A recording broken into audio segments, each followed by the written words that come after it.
I somehow managed to juxtapose stoic and unhinged. I don't need approval.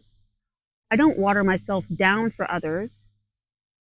I speak deliberately, but give me an audience. And suddenly I am a storytelling menace, like as if Marcus Aurelius had a chaotic little brother named Loki. Although, according to the Marvel Universe, Loki is Thor's little brother, and according to mythology, they're not even brothers. They're not even related at all. But that said, authenticity doesn't always look like still waters. Sometimes it looks like weirdness on purpose. Now, this isn't going to be a universal sermon. If you're fully regulated, deeply aligned, and spiritually symmetrical at all times, congratulations. This episode probably isn't for you. This one is for the chaos aligned. They're for those who blend sharp clarity with a touch of holy mischief. So if this is you, welcome home. If it sounds like someone you know, and maybe you just want to understand those nuts a little bit better, grab yourself a coffee and a cookie and grab a seat.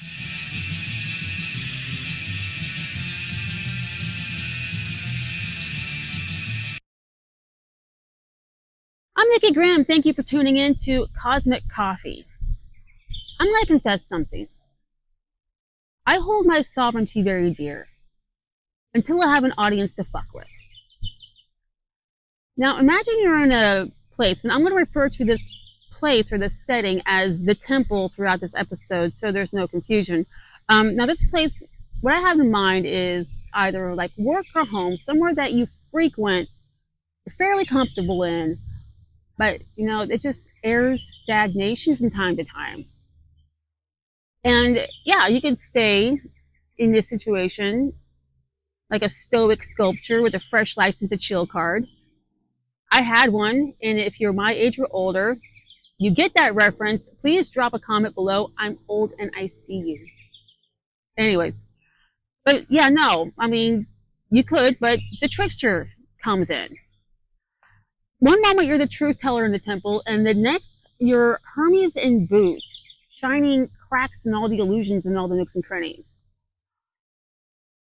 And it's not about being liked. You like to bend the room. The presence of an audience, whether it's one person or a crowd, changes us.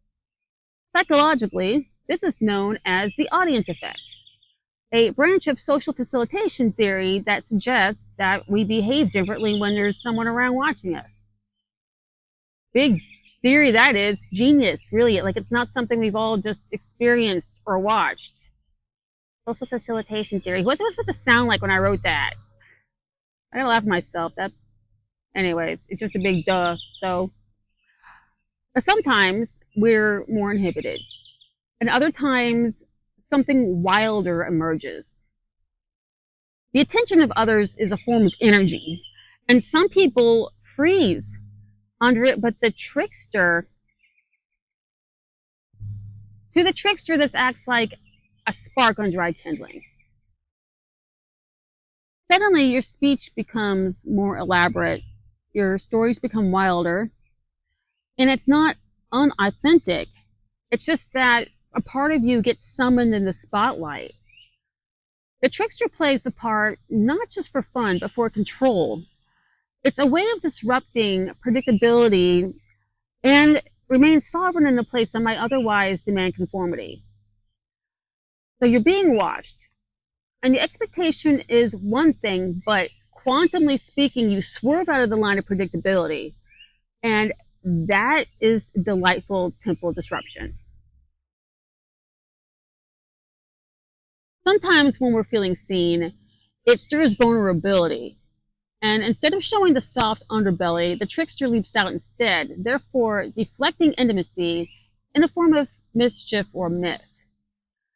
It's a way of staying in control of the narrative in a kind of creative way. So it's not exactly armor, it's smoke and mirrors. It buys time. At the spiritual end, this taps into the sacred fool or the holy trickster archetype. These are characters in history and mythology that reveal truths by flipping the script. Classic examples are Loki, Coyote, and Hermes, who basically they hid cosmic truths inside of chaotic stories. And while the audience laughs, the lesson lingers. I am calm and deliberate on most days, but sometimes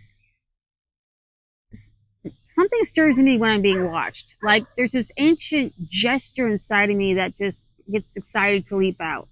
And it's not performing. It doesn't feel like performance. It just feels like I'm actually doing it for balance. I mean, it's not for attention. It's the way that I keep the weird sacred and myself sovereign. There's a difference between performing for approval and disturbing to rattle the dust. The trickster doesn't need a round of applause. That's the thing. They just need the energy in the room to shift. Sometimes people are going to laugh. Other times people just stare. But the spell of mundaneness has been broken. And that is the point. So some of the tricksters as sacred archetypes would be, my favorite, for example, is Loki. Now, he was a stoic in disguise. He knew how to wait. He played the long game. He observed. And his chaos was surgical. When it was released, it was to expose hypocrisies and hidden orders or hidden truth. And Coyote, well, he was literally a clown, kind of. He very much acted like a clown, but in a sacred way. He was a holy clown. He would also shine light on illusions and often fall for his own tricks.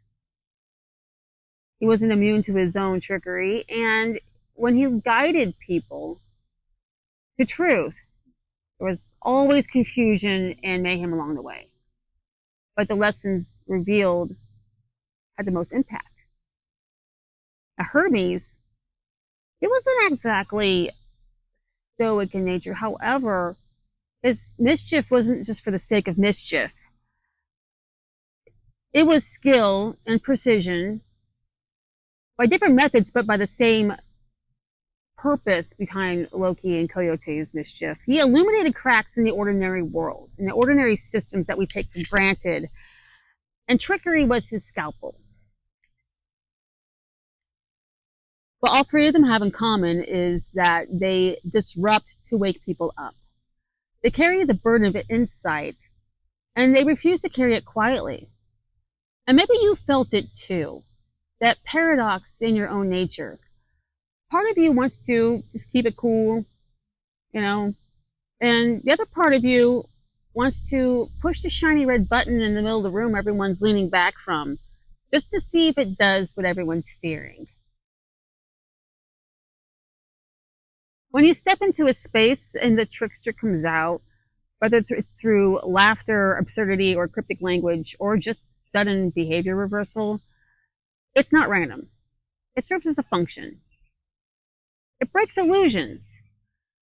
You see, most rooms are running on silent scripts. Who's allowed to feel what? What is acceptable to say? What kind of facade we're pretending to live in? And then there's us who don't obey the script at all, because it's boring and it's totally cringe. So our energy bends reality. I'll say something random to, one of the cashiers with her looking bored or hot or something like that, just to see their pupils dilate. And either through the laughter or just the breaking of the mundane, they saw something real. There's this one lady I work with. She's not there very often, but she's part-time, so I'm not going to use her real name. I'll just call her Mary. But whenever I see her, I yell, "Mary's here!" And I come running at her, flailing my arms. And not because people are going to look at me. I know they will, but it's to make her feel special. And because it breaks up the energy. It's like when it's heavy with humidity and boredom, it's like breaking up a heavy layered energy is like stirring the soup that has a big old skin coagulated on it. And even if it's not just for breaking tensions, no, you could just pick an unassuming person. just to make them feel like the miracle in the room. And while that is chaos, not in a way to reveal something dark, it's just fun. And it's good vibes. But when I bring unpredictability into a room, it's not about attention, it's about recalibration. I mean, if you're like this, or if you feel like this, but maybe you've been holding it back, don't. Let it out. I mean, because we're exposing the tiny truth veiled in the silence, in the heavy energies, in the heavy atmospheres. And being weird on purpose is medicine for the soul, and not just yours. Those little quips that you throw, they're not for attention. They're not for reactions on TikTok. Dear God, do not let them be for reactions on TikTok. It's just to stir the pot. Simple as that. We don't do meltdowns. Tantrum energy is not chaos. The true heroic jester drops the mic. You have spine. Stoicism forged it. Loki just bedazzled it a bit and made it dance. Oh, hi, Loki. Whoa. Oh, he's cute, not gonna lie. Oh, did you bring... Oh, hello. We brought brothers. Now, how am I supposed to... Oh, I don't have to choose. Oh. Get out of here, guys. For fuck's sake, fly faster. Okay. So the trickster may crash the party, steal the wine, paint the ruins on the altar with glitter gel pen. But the trickster doesn't own the temple. You do. And that's the rub. You don't lose yourself to chaos. You just borrow its eyeliner. See, the real power is not in the performance alone, but it's that quiet click of returning to center after the show's over. So let me ask you, do you ever go a little trickster mode when you're feeling seen? And not for attention, just to test the room or the person, just to see if anyone else has a pulse underneath all that manufactured peace and chill. The paradox isn't a flaw, it's a frequency. And when you're built like this, the glitter and grit, they aren't opposites, they're coordinates. So stir the pot when it needs it, and drop the mic when it matters. And if the temple starts crusting over with silence and ego and boredom and dust, give it the holy middle finger. It's not rebellion, it's your divine right. That wraps it up, Cosmic fam, my fellow weirdos. If you felt like any of this video revealed a hidden part of you or spoke directly to you, please comment that you feel seen below, because I see you weirdos. I'm a weirdo too. And if you know a weirdo, a trickster, send them this video.